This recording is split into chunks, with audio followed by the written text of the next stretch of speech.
está em você. Fala para quem está do seu lado, a promessa está em você. Fala com autoridade, fala, a promessa está dentro de você.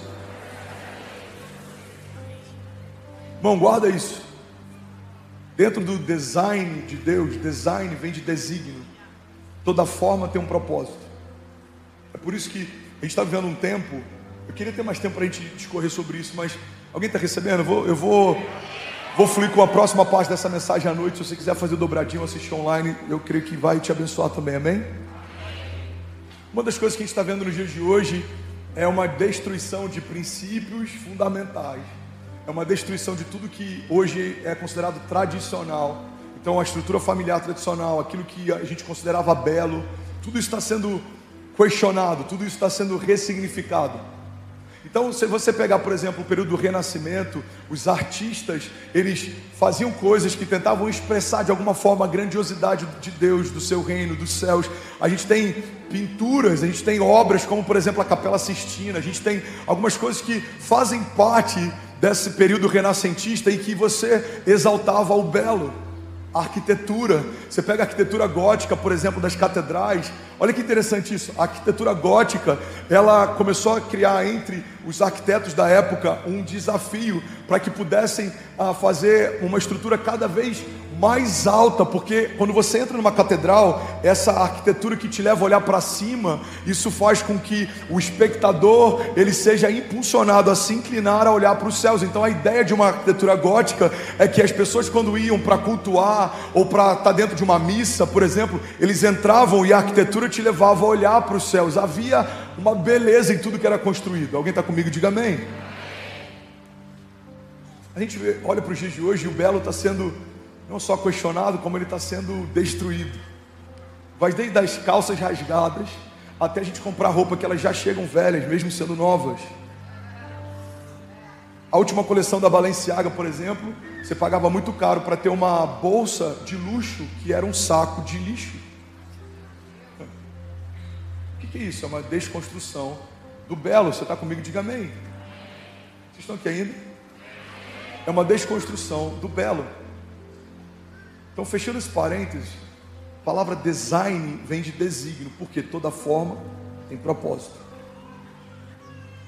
Por que uma caneca tem uma alça, por exemplo, e um copo não precisa? Porque a alça externa da caneca é para que você possa colocar bebidas quentes e não se queimar. Existe um propósito. Design vem de desígnio, que vem de propósito. Então, dentro desse entendimento, quando Deus formou a criação, Ele fez com propósito. Dentro do design divino de Deus, existe um propósito pelo qual as promessas são colocadas dentro e não fora. O primeiro propósito pelo qual suas promessas foram colocadas dentro e não fora é porque promessas não são um item acessório, não é como uma bolsa que você carrega, é algo que está dentro de você. Por que o tórax, por exemplo, protege os órgãos vitais? Porque dentro do que existe de mais importante para manter o funcionamento de um corpo, Deus colocou uma camada de proteção mais rígida que a gente tem em toda a nossa estrutura. Isso é um desígnio, isso tem um propósito. Alguém está comigo ainda? Diga amém. Então por que Deus não coloca promessas fora? Primeiro, porque não é um item acessório. Não é algo que você pega e você solta. Você vai carregar até o último dia. Não é algo que você pega e você vende. Não pode ser trocado com ninguém. A promessa é individual.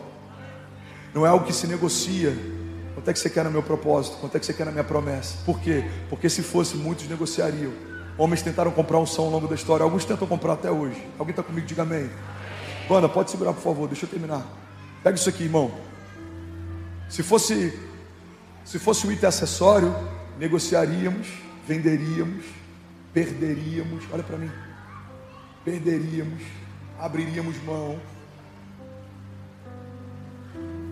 Outro motivo pelo qual a promessa não é colocada fora, ela é colocada dentro.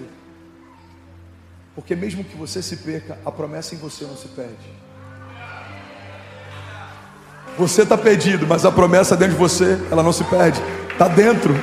Deus colocou um lugar mais seguro. Alguém comigo aqui? Aleluia. Isso é muito forte, irmão. É outra característica pelo qual no design divino de Deus foi colocada dentro, para que você não se compare. Porque senão você vai olhar a promessa de alguém pendurada como um acessório de luxo, e você pode abrir mão de ver a beleza da sua, porque você está toda hora tentando ver a beleza do outro. Por que não é colocada fora? Porque não é para ninguém ostentar, e não é para ninguém desejar. Irmão, guarda isso, promessas não são do lado de fora, para que não haja ostentação. Você viu a minha promessa? Você já viu o que o Senhor disse que vai acontecer? Ei, me respeita, você já viu o que Deus vai fazer daqui a 10 anos? Ela é colocada dentro. Se você quiser externar, muitos nem vão acreditar, mas você sabe o que você carrega. Não há ostentação, não tem como perder, não tem como vender, não tem como negociar, não tem como trocar. Ela é sua, insubstituível, intransferível. Alguém está comigo? Diga amém. Por que a promessa está dentro de você? Outra característica pela qual eu creio que Deus colocou dentro de nós. Porque você precisa se conhecer para conhecer a promessa. Irmão, tem muita gente que gasta com estética o que nunca gastou com essência.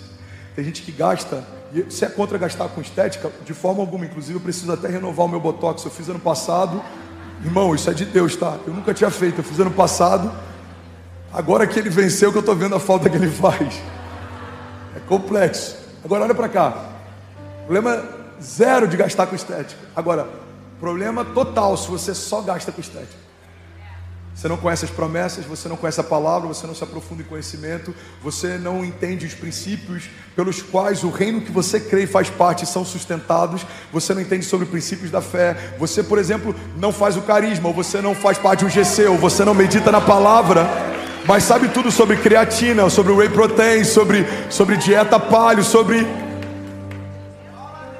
O pastor está dizendo que não precisa cuidar do corpo, por isso você está gordinho. Não, irmão, estou gordinho porque eu estou desleixado. O que eu estou dizendo é, mais importante do que gastarmos com a estética que todo mundo vê, é gastarmos com a essência, porque isso é quem a gente de fato é. Alguém está comigo? Diga amém. Por que a promessa é colocada dentro?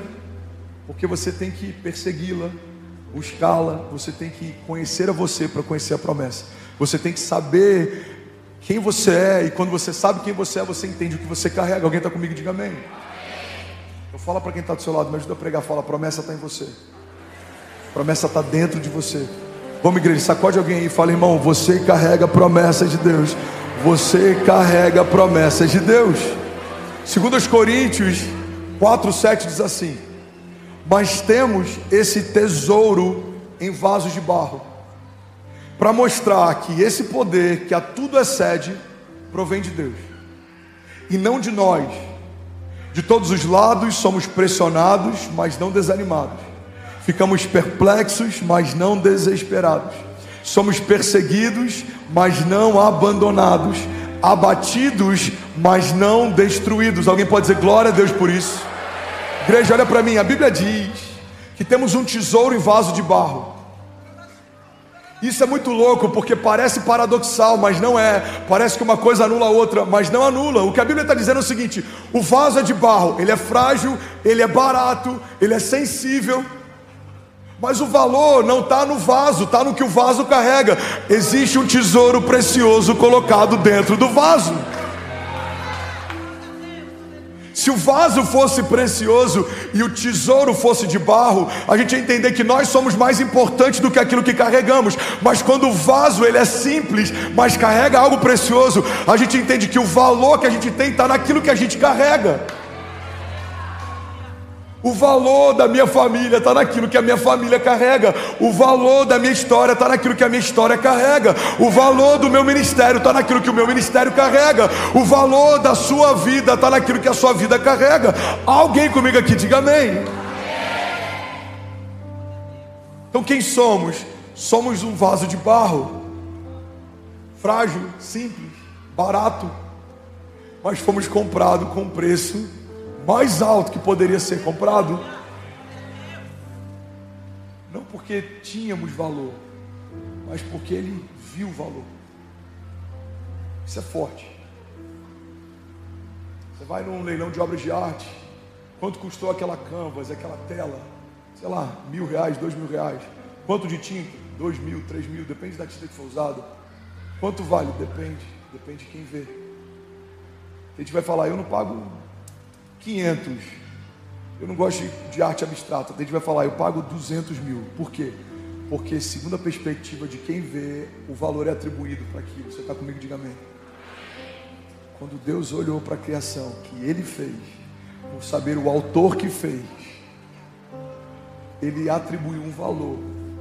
Então qual era o valor que o André tinha? Destituído da graça, completamente vazio, perdido? Nenhum. Mas Deus falou, independente do valor que supostamente ele tem, eu vou dizer o valor que eu vou pagar. O preço do meu único filho para ter de volta a obra que eu fiz. Não, isso é muito forte.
Alguém comigo aqui, vamos igreja.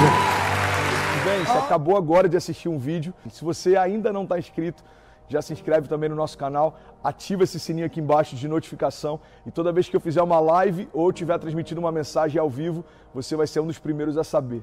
Mas eu deixei mais 2 indicações aqui que eu espero...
façam muito sentido para você. Então já aproveita e clica para assistir a próxima mensagem, beleza? Seja bem-vindo ao time de incendiários e eu espero de verdade que essas mensagens mudem a sua vida como elas têm mudado a minha também. Até a próxima. Valeu!